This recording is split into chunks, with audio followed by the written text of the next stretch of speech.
The first topic will be DNA microarrays. These measure gene expression across the genome. They consist of arrays of microscopic spots containing DNA probes for every gene in the genome.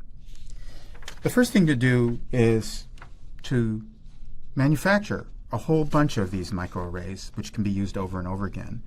And what you do in the manufacturing process is you take DNA probes and you attach them to a solid support. So as a result, each gene will have a specific location, or, if you want redundancy, multiple locations. The strategy of DNA microarrays exploits our knowledge of the entire sequence for the human genome. In the second step, you take the RNA sample and you label it with, say, a fluorescent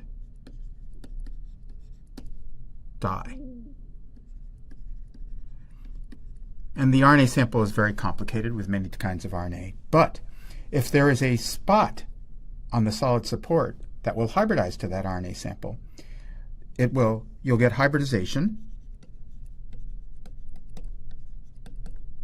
of the labeled RNA and allow that spot to light up.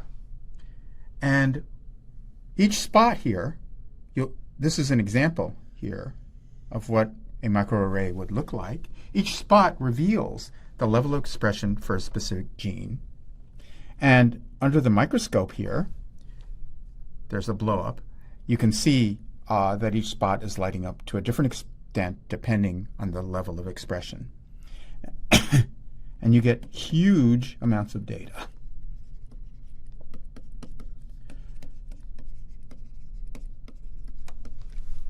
Okay, so now that you have a snapshot of DNA microarrays, let's move on and talk about RNA-seq, or RNA sequencing. Now, in RNA sequencing, you end up revealing a snapshot of that part of the genome that's transcribed. There are a whole bunch of different kinds of RNAs in the cell.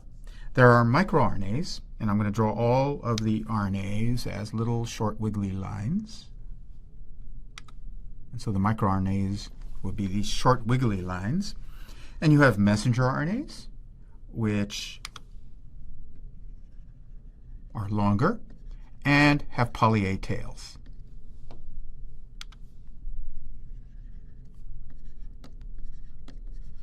And finally, you have ribosomal RNAs, which are the most abundant RNAs in the genome. And so I'm going to draw many, many wiggly lines to indicate that. The microRNAs are involved in gene regulation. The messenger RNAs are encode proteins.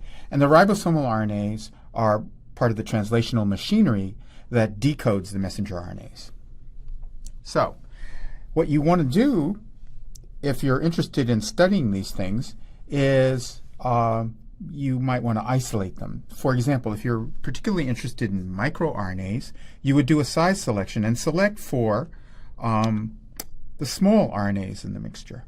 So you end up with a pool of microRNAs. And then the next step is to use high throughput or next generation sequencing methods to sequence all the microRNAs. How do you do that? Well, first you have to convert the microRNAs into DNA. And you need a known sequence to get started. So first, you get oligonucleotides, or an oligonucleotide, with a known sequence.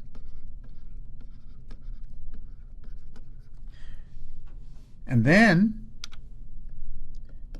you get RNA ligase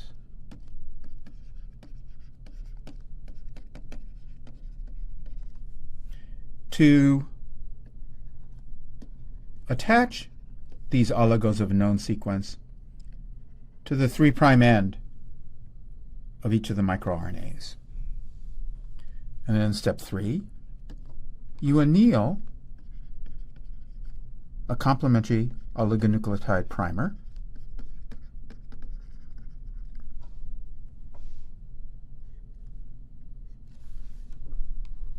And in the fourth step, you add reverse transcriptase, or RT,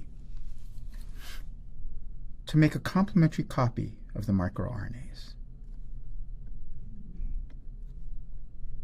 extending the primers.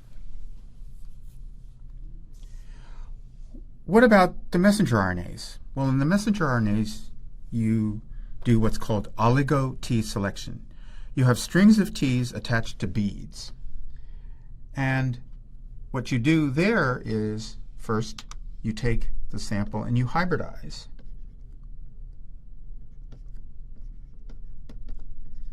To the beads. And the species that hybridize to the beads will be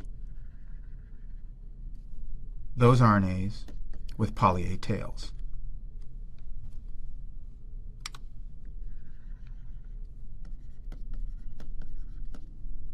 And in the second step, you add reverse transcriptase, or RT, and you end up making a cDNA copy of the messenger RNAs. Now, what do you do now? Well, now you use next generation sequencing to sequence all of these species. Let's concentrate on, for now, on the messenger RNAs.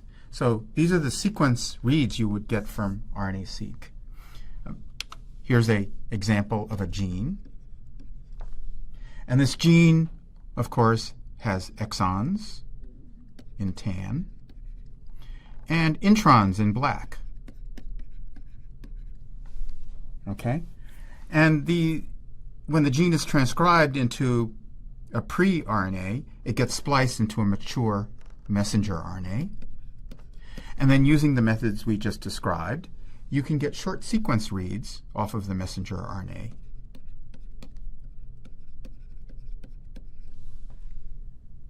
And what I'm showing you in red here, in this microscopic image, are reads, sequence reads, that span 2 exons. And they define splicing events.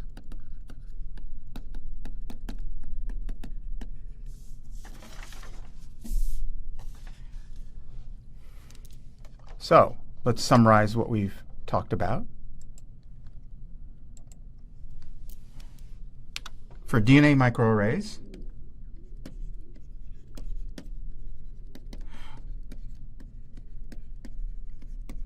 we've exploited the human genome sequence.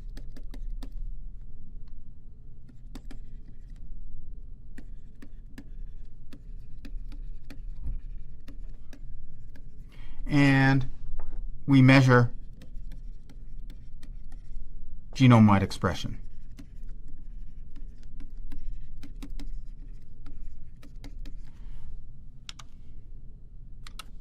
And for RNA-seq methods, RNA sequencing methods,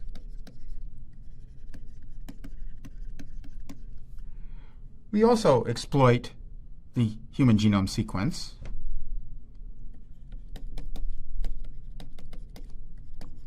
but with the added exploitation of next generation sequencing.